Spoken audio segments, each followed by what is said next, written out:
பசுபதி பாண்டியன் என்ன கொள்கையை விட்டுட்டு போனாரோ அந்த கொள்கை வழியில் நம்ம எல்லாரும் பயணிக்கணும்.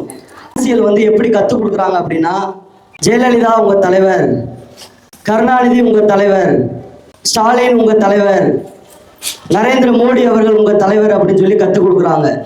ஆனால் அவர்கள்லாம் நமக்கு தலைவர் கிடையாது. இந்த மண்ணில் போராடி உயிர் நீத்த நம்ம அப்பா பசுபதி பாண்டியனும் ஜெசிந்தா பாண்டியனும் தான் உங்களுக்கு தலைவர். வேற யாரும் தலைவர் கிடையாது. அவர்கள் வந்து நீங்க வந்து அவரோட இயக்கமா பாருங்க, தலைவரா அப்பா பசுபதி பாண்டியனையும் ஜெசிந்தா பாண்டியன் அம்மாவையும் பாருங்க.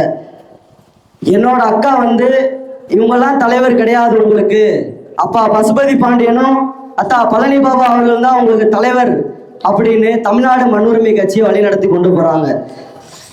இது நாள் வரைக்கும் நாங்கள் வந்து எந்த அரசியல் கட்சிகளுடன் நாங்கள் வந்து தொடர்பு கிடையாது. ஏன் அப்படி சொன்னீங்கன்னா, எங்கள் அப்பா பசுபதி பாண்டியன் லாஸ்ட்டாக அதான் சொல்லிட்டு போனார்.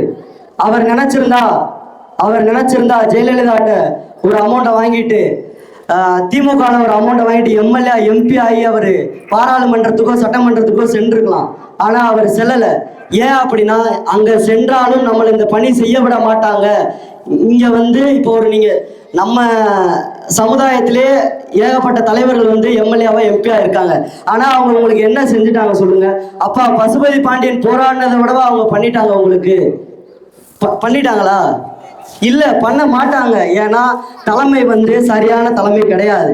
ஸோ அதனால நாங்கள் ஒரு இயக்கமாக ஆரம்பித்து தமிழ்நாடு மண்ணுரிமை கட்சியை ஆரம்பித்து அக்கா பழனி பாபா மாணவி அக்கா சாயின் பாத்திமா அவங்க தலைமையில் எனக்கு தெரிஞ்சு நான் சொல்கிறேன், நான் ஒரு தேவேந்திர வேளாளர். எனக்கு தெரிஞ்சு நான் தேவருக்கும் போவேன், நான் நாடாருக்கும் போவேன், நான் கோளாருக்கும் போவேன். ஏன்னா நாங்கள் ஒரு சமத்துவமான கட்சி. அப்பா பசுபதி பாண்டியன் அதுதான் விரும்பினாரு. அதே மாதிரி இங்கே இருக்க இளைஞர்களுக்கு, தம்பிகளுக்கு, அக்காக்களுக்கு எல்லாருக்கும் நான் ஒன்றே ஒன்று சொல்கிறேன். அப்பா பசுபதி பாண்டியன் என்ன விட்டுட்டு போனாரோ அதை செய்யுங்க. தப்பா அவங்கள கைட் பண்ணுவாங்க. நீங்க வாங்க சாதி சங்கத்துக்கு வாங்க, இதுக்கு வாங்க, அதுக்கு வாங்க, அவன் நம்மளை அடிச்சுட்டான், அவனை நம்மளை வெட்டிட்டான், அவன் நம்மளை குத்திட்டான் அப்படின்னு சொல்லி கூப்பிடுவாங்க. தயவு செய்து எந்த ஒரு தவறான வழியிலையும் போயிடாதீங்க.